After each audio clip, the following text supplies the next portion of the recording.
ना मंदिर न मस्जिद। भक्ति सूफी परंपरा ने हमें सिखाया आपस में दिलों को जोड़। कबीर और ख्वाजा निजामुद्दीन औलिया जैसे संतों ने कैसे बदला भारत का धार्मिक माहौल।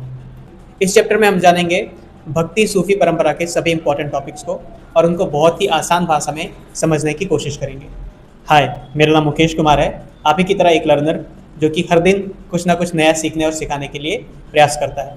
आज इस क्लास में हम पढ़ेंगे भक्ति सूफी परंपराएं, जो कि क्लास 12 का चैप्टर है और बहुत ज़्यादा इंपॉर्टेंट चैप्टर है हमारे बोर्ड एग्जाम के लिए और इसके साथ ही साथ हमारे मिड टर्म एग्जाम के लिए तो है ही।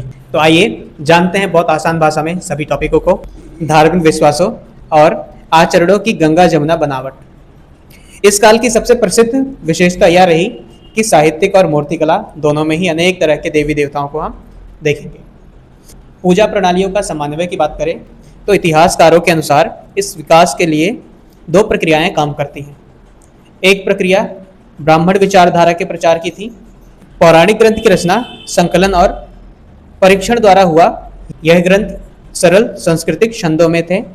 जिनके पास वैदिक विद्या नहीं थी वो भी इन ग्रंथों को सुन सकता था।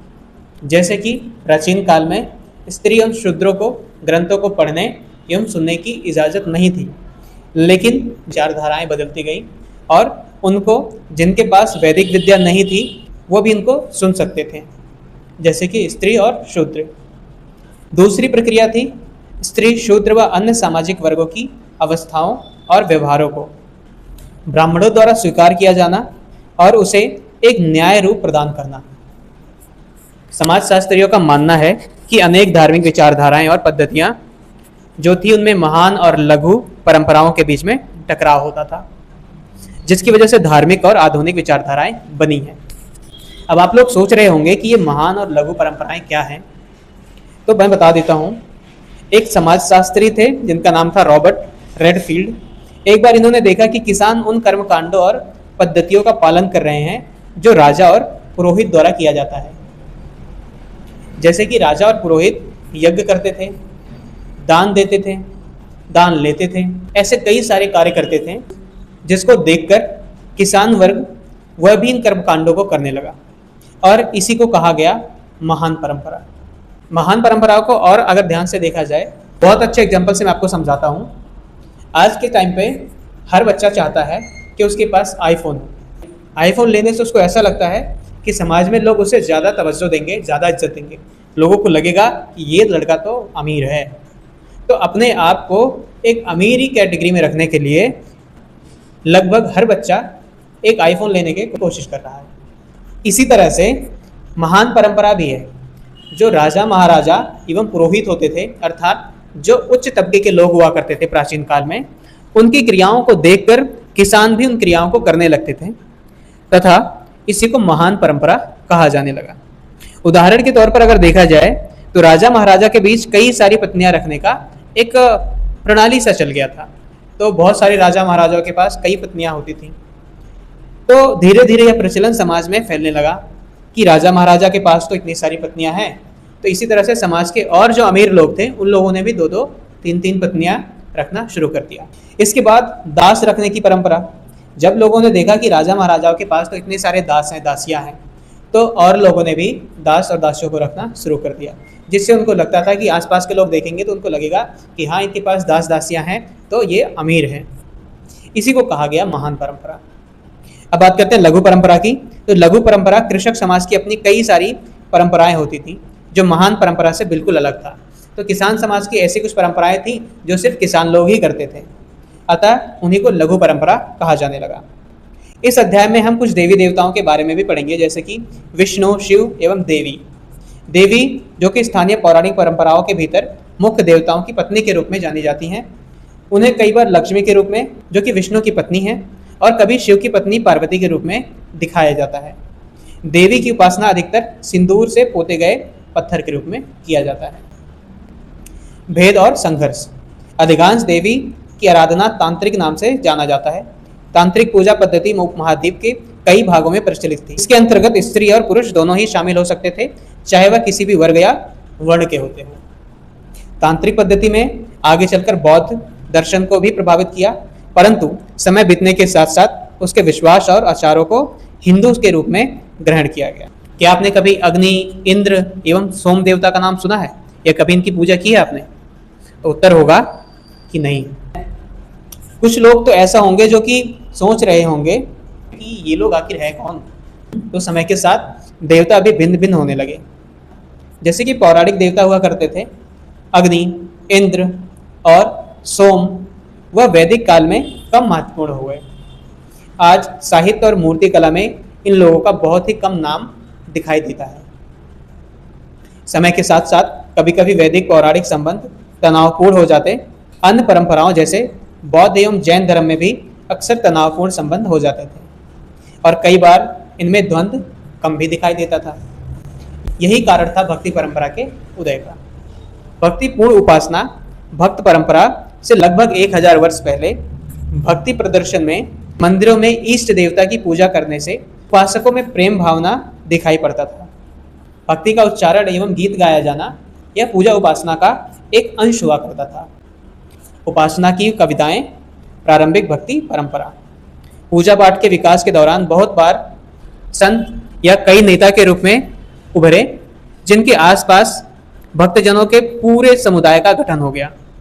यह लोग ब्राह्मण देवताओं और भक्तजन के बीच महत्वपूर्ण बिचौलिए का काम करते थे। इन्होंने स्त्री और निम्न शब्द में माने जाने वाले लोगों को भी अपने से जोड़ना स्वीकार किया। धर्म के इतिहासकार भक्ति परंपरा को 2 भागों में बांटते हैं। पहला है शगुन और दूसरा है निर्गुण। प्रथम भाग शगुन, शिव और विष्णु तथा उनके अवतार देवी देवताओं की पूजा करते हैं और उनकी मूर्ति के रूप में पहचान हुई। निर्गुण भक्ति परंपरा की बात करें तो निर्गुण भक्ति परंपरा में ईश्वर के निराकार रूप की पूजा की जाती है, अर्थात मूर्ति पूजा का विरोध किया जाता है। तमिलनाडु के अलवर एवं अयनार संत। सबसे पहले जानते हैं कि इनका मतलब क्या है। देखो, अलवर अर्थात विष्णु की भक्ति करने वाला, नयनार अर्थात शिव की भक्ति करने वाला। अलवर और नयनार एक स्थान से दूसरे स्थान पर भ्रमण करते और अपने देवताओं के भजन गाते एवं वंदना करते। अपनी यात्राओं के दौरान इन लोगों ने कुछ पावन स्थलों को अपने ईश्वर का निवास स्थान घोषित कर दिया और उन स्थानों पर बाद में विशाल मंदिरों का निर्माण हुआ जो आज तीर्थ स्थल माने जाते हैं। जाति के प्रति दृष्टिकोण।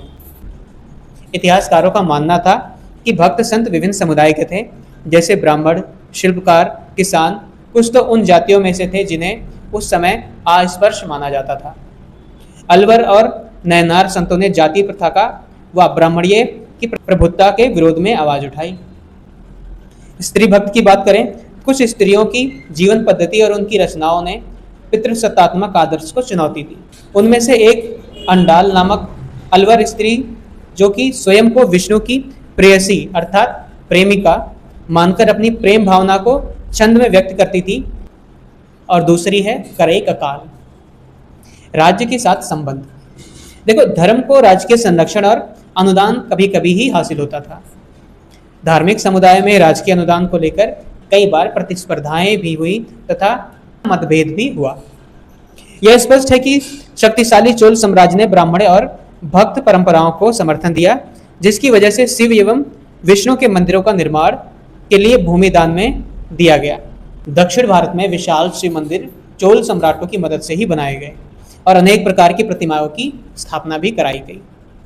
नयनार और अलवर संतों को कृषकों द्वारा ही सम्मानित किया गया, जिसकी वजह से उनके कई सारे मंदिर या स्थल का निर्माण नहीं हो पाया, क्योंकि नयनार और अलवार कृषकों द्वारा ही सम्मानित किए जाते थे और कृषकों के पास इतना पैसा या इतना धन नहीं होता था कि ईश्वर के लिए या जिनको वो पूजा करते हैं उनके लिए बड़े बड़े विशाल विशाल मंदिरों का निर्माण कराया जा सके। एक अभिलेख से पता चलता है कि चोल सम्राट प्रांतक प्रथम ने संत कवि अप्पार, संबंदर और सुंदरार की धातु प्रतिमाएं एक शिव मंदिर में स्थापित कराई।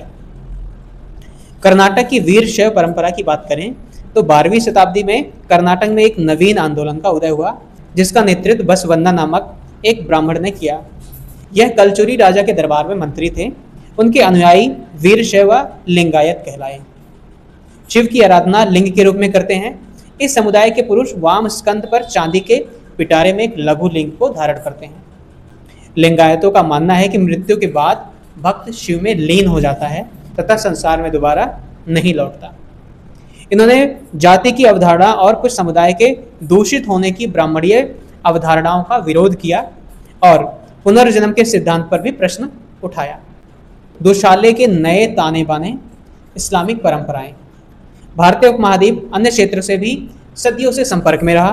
प्रथम 1000 वर्ष में अरब व्यापारी समुद्र के रास्ते पश्चिम भारत के बंदरगाहों तक आए। शासकों और शासितों के धार्मिक विश्वास। 1711 ईस्वी में मोहम्मद बिन कासिम नाम के एक अरब सेनापति ने सिंध को जीत लिया और उसे खलीफा के क्षेत्र में शामिल कर लिया।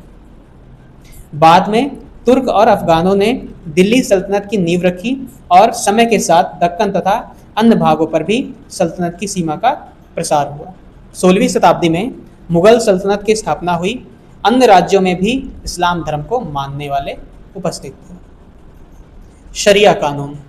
जो मुस्लिम समुदाय से बिलोंग करते हैं उनको शरिया कानून के बारे में पता होगा, लेकिन जो नॉन मुस्लिम समुदाय से बिलोंग करते हैं मैं उनको बता देता हूँ। जैसे मुसलमान शासकों को शरिया का अमल सुनिश्चित करना था। इस्लाम का सर्वोच्चम धार्मिक और कानूनिक मार्गदर्शन का एक सिस्टम है जो मुसलमानों को ईश्वरीय मार्ग जैसे कुरान और हदीस के अनुसार जीवन जीने का नियम बताता है। यह केवल एक लिखित पुस्तक नहीं है बल्कि पैगंबर मोहम्मद की शिक्षाओं, सुन्नत और विद्वानों की व्याख्या पर आधारित जीवन शैली है। इनके मुख्य उपयोग व्यक्तिगत पूजा, विवाह, संपत्ति और सामाजिक आपराधिक न्याय से संबंधित है। इस संदर्भ में जिम्मी, जो कि अरबी शब्द जिम्मा से बना है, उत्पन्न हुआ है। इसका अर्थ होता है जो लोग इस्लामी धर्म ग्रंथ या इस्लाम को नहीं मानते हैं, जैसे कि यहूदी, ईसाई एवं भारतीय उपमहाद्वीप की बात करें तो हिंदू भी शामिल थे।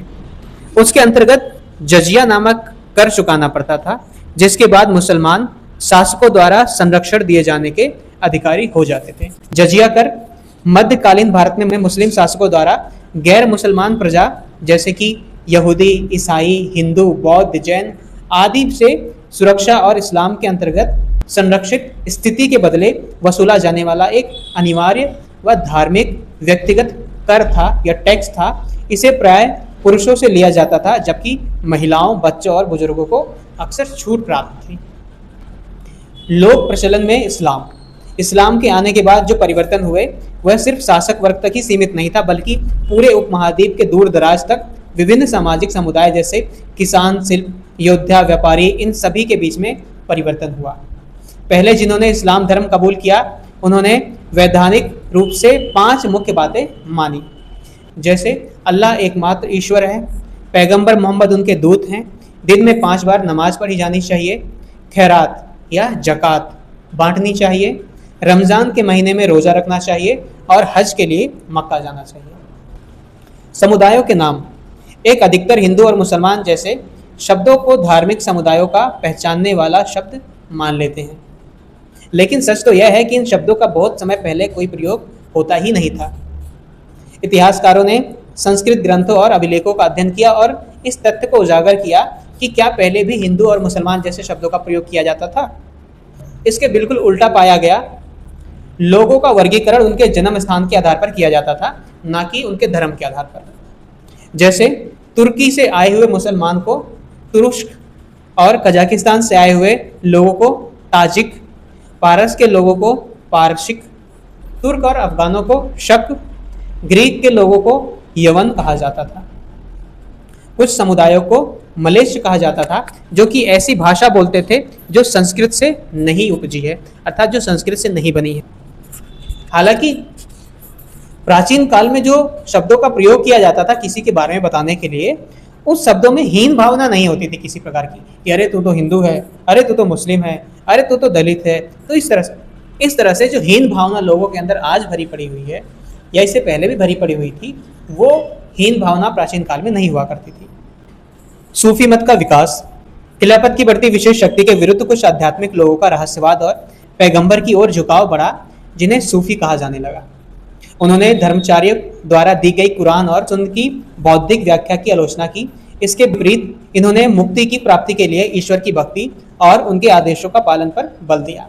उन्होंने पैगंबर मोहम्मद को इंसानियत कामिल बताते हुए उनका अनुसरण करने की सीख दी और इन्होंने कुरान की व्याख्या अपनी निजी अनुभव के आधार पर की। लोग दरगाह क्यों जाते थे? ये दरगाह बनाई क्यों जाती थी? तो पीर की मृत्यु के बाद उनके दरगाह उनके मुरीदनों के लिए भक्ति का स्थल बन जाता था। इस तरह की पीर की दरगाह पर जियारत के लिए जाने की खास तौर से उनकी बरसी के अवसर पर एक परंपरा चली आ रही है और चली भी आई। उर्स कहा जाता है। उर्स मतलब होता है विवाह, अर्थात लोग मानते हैं कि पीर की आत्मा का ईश्वर से मिलन हो गया है, तो इसी की खुशी में वो लोग उनकी बरसी पर उर्स मनाया जाता है। अतः लोग आध्यात्मिक और ऐतिहासिक कामों की पूर्ति के लिए दरगाह पर उनका आशीर्वाद लेने जाते थे। उपमहाद्वीप में चिश्ती सिलसिला 12वीं शताब्दी के अंत में भारत आने वाले सूफी समुदाय में सबसे अधिक प्रभावित चिश्ती लोगों रहे, क्योंकि इन्होंने यहाँ के स्थानीय परिवेश में अच्छी तरह से अपने आप को ढाल लिया एवं भारतीय भक्ति परंपरा की कई विशेषताओं को भी अपना लिया। चिश्ती में प्रसिद्ध नाम शेख निजामुद्दीन औलिया की खानगाह के बारे में आता है। दिल्ली शहर की बाहरी सीमा पर यमुना नदी के किनारे गियासपुर में इनका निवास स्थल था। उनके निवास स्थल में एक सामुदायिक रसोई, जिसे लंगर कहा जाता है, चलती थी, जो बिना किसी मांगी हुई वस्तु के चलती थी। सुबह से देर रात तक सभी तबके के लोग, जैसे कि सिपाही, गुलाम, गायक, व्यापारी, कई राहगीर, धनी, निर्धन, हिंदू, योगी, कलंदर, यहाँ अनुयायी बनने, इबादत करने, ताबीज़ लेने तथा विभिन्न मामलों में शेख की मध्यस्थता के लिए आते थे। शेख निजामुद्दीन औलिया ने आध्यात्मिक वारिसों का चुनाव किया और उन्हें उपमहाद्वीप के विभिन्न भागों में खानका स्थापित करने के लिए नियुक्त किया। इस वजह से चिश्तियों के उपदेश, व्यवहार एवं संस्थाएं तथा शेख का यह चारों ओर फैल गया। ख्वाजा मोइनुद्दीन चिश्ती की दरगाह। इस दरगाह का पहला किताबी जिक्र 14वीं शताब्दी का है, जो मोहम्मद बिन तुगलक पहला सुल्तान था जो इस दरगाह पर आया। किंतु शेख की मज़ार पर सबसे पहली इमारत मालवा के सुल्तान गयासुद्दीन खिलजी ने 15वीं शताब्दी में बनवाई। 16वीं शताब्दी तक आते आते अजमेर की दरगाह बहुत ही लोकप्रिय हो गई, जिसकी खबर सुनकर बादशाह अकबर भी यहाँ जाने से खुद को रोक नहीं पाए। बादशाह अकबर यहाँ 14 बार गए और कभी तो साल में 2 से 3 बार भी चले जाते थे। कभी नई जीत के आशीर्वाद लेने तथा संकल्प की पूर्ति या पुत्र जन्म के अवसर पर जाते थे। भाषा और संपर्क की बात करें तो चिश्तियों ने स्थानीय भाषा को अपनाया और उन्हें हिंदी में बातचीत की। बाबा फरीद ने भी क्षेत्रीय भाषा के काव्य की रचना की, जो कि गुरु ग्रंथ साहिब में संकलित है। भक्ति उत्तरी भारत में संवाद और असहमति। अनेक संत कवियों ने नवीन सामाजिक परिस्थितियों, विचारों और संस्थाओं के साथ स्पष्ट और सांकेतिक दोनों किस्म के संवाद कायम किए। देवी वस्त्र की बुनाई। कबीर। हम सब कबीर की वाणी से परिचित हैं। यह कभी ना कभी सुना जरूर होगा। कबीर की रचनाएं अनेक भाषाओं और बोलियों में मिलती है। कबीर बीजक कबीर पंथी द्वारा वाराणसी तथा उत्तर प्रदेश के अन्य स्थानों पर संरक्षित है। कबीर ग्रंथावली का संबंध राजस्थान के दादू पंथी से है तथा कबीर के कई पद गुरु ग्रंथ साहिब में भी शामिल किए गए हैं। कबीर वाणी की अनेक विशेषताओं में से एक विशेषता यह है कि उन्होंने सत्य को बताते हुए अनेक धार्मिक शब्दों का ही सहारा लिया, जैसे कि इस्लामिक दर्शन से सत्य को बताने के लिए अल्लाह, खुदा, हजरत और पीर का सहारा लिया। इस तरह से वेदांत दर्शन से प्रभावित होकर सत्य को दिखाने के लिए अलग, जिसे आदृश्य कहते हैं, निराकार कहते हैं, आत्मा कहते हैं, इन शब्दों का सहारा लिया। शब्दों में भी संबोधित किया कि कुछ पद जैसे शून्य या योगी परंपरा शामिल है। कबीर ने कुछ कविताओं के माध्यम से इस्लामिक और हिंदू धर्म के बहुत सारे देवी देवताओं, बाद में एकेश्वरवाद तथा मूर्ति पूजा का खंडन भी किया।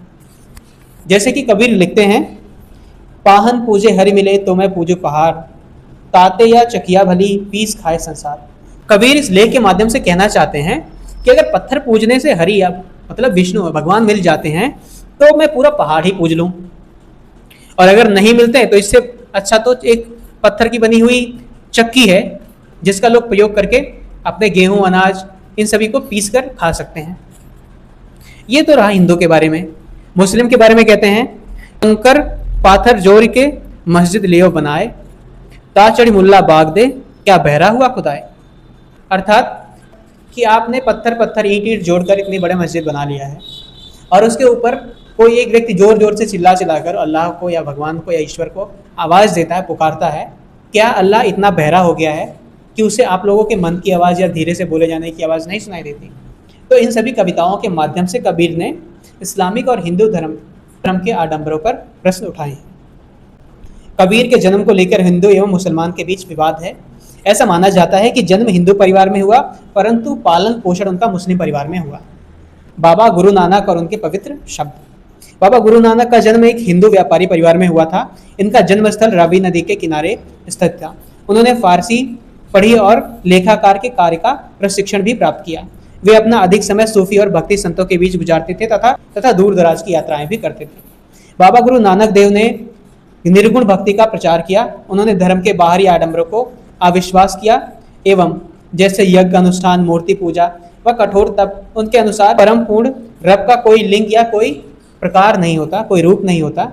उन्होंने रब की उपासना के लिए सरल उपाय बताया और वह था कि उनका निरंतर स्मरण करना एवं नाम जाप करना।